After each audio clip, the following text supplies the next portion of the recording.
Do I need to be concerned about tearing or causing damage in this process? Great question. Yes, with thinner hides or around holes or in the bellies of the hides. So, generally speaking, if the hide is really weak and is going to tear, it's probably going to do that in the scraping process, and you'll know. If it's made it this far, we're probably...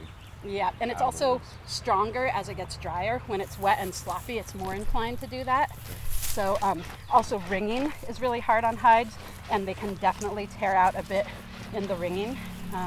So if I have a hide that has what I know to be some weak spots, then I'm going to be more tentative in the ringing and not really crank on it.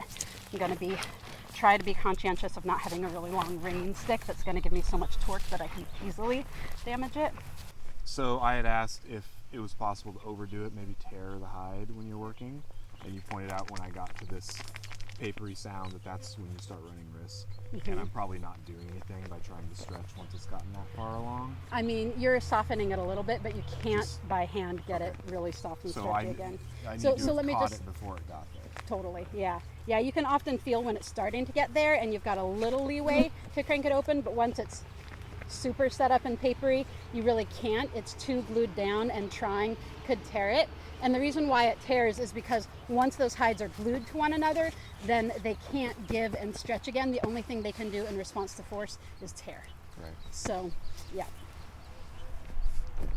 And then as we go, feeling moisture, like to me that in the middle still feels like we've still got time there. The edges are thinner, they're more exposed, they're drying faster. Yeah. You were showing me on the cable that when you're doing the edges, you're grabbing pretty close together, whereas when I was further apart, you'd sort of get folded over, right? Right, yeah. So you're getting different parts. Those are both doing something, but they're getting different parts of the hide. And then also when you're working right along the edge, like there's an area where it actually did tear a little bit. So the edge can be teary, and that's part of why you grab it, hold closer. So you don't pull a big tear out. Okay. Exactly, yeah.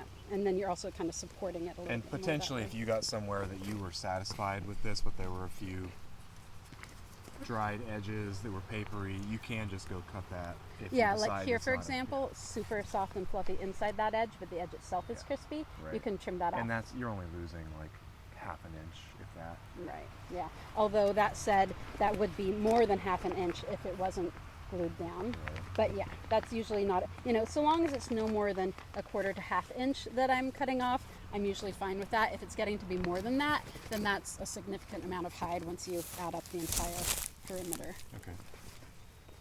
Neat. It's starting to get to a point where I can see how all this hard work pays off, because I thought that I knew that this was hard before Woniya came out to help me, and I realized why. Yeah, it's definitely a lot of work, and having precision in your technique seems to be super key. Like watching you just go at it and go at it and go at it, like I can see that you have a very well refined technique, whereas I'm starting to do the softening and I can tell I'm sort of in an awkward position, whereas getting the feel for it and just sort of putting in the time is going to be huge to actually feeling like you're productive and effective in this. And it's, I often teach people who are smaller bodied and don't feel like they're as strong, and I always just trying to remember or to remind them that it's not about how strong you are, it's about how wise you are about where you put your effort, and that's something, as Joe says, that comes with time. It's technique, and it's amazing how much easier every hide that you tan is, because you know exactly where to put your effort, exactly when, and then it's a percentage of the effort that would otherwise be. Seems like really big and muscly people can often just power through even without technique. It's like rock climbing, but if you're a little bit smaller, then you need the technique, and then you get better technique because you have to have it. Work smarter, not harder. That. Mm-hmm. So like that, is that just where it dried, or was that a cut? So no, what that can sometimes be is often I'll tuck something under my armpit while I work this, and then it gets a little bit wet and it's wetter there, or maybe you dropped a bead of sweat on it, or you were drinking some water and one drop of water fell in there, and so that was wetter, and then everywhere around it, and you didn't realize it, so you didn't work it.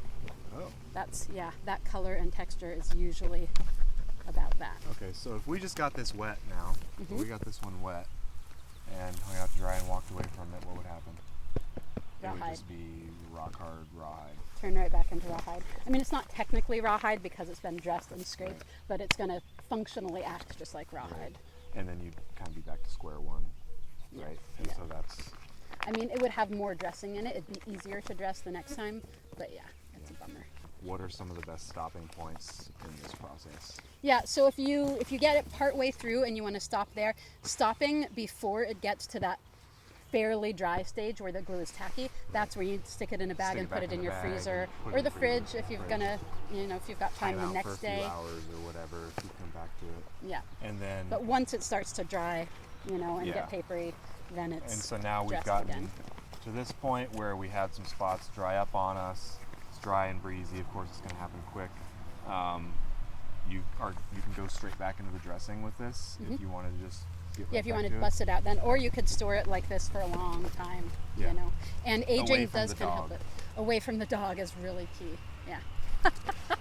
Joe's hide has a little Luckily, bit less it was to my it. hide and not one of Woniya's hides that is less perfect than it started its life. So, there you go. Hide softening. Thank you. Pretty awesome. Yeah, you're welcome. I better get famous, though. That's all I'm saying. Doing what I can.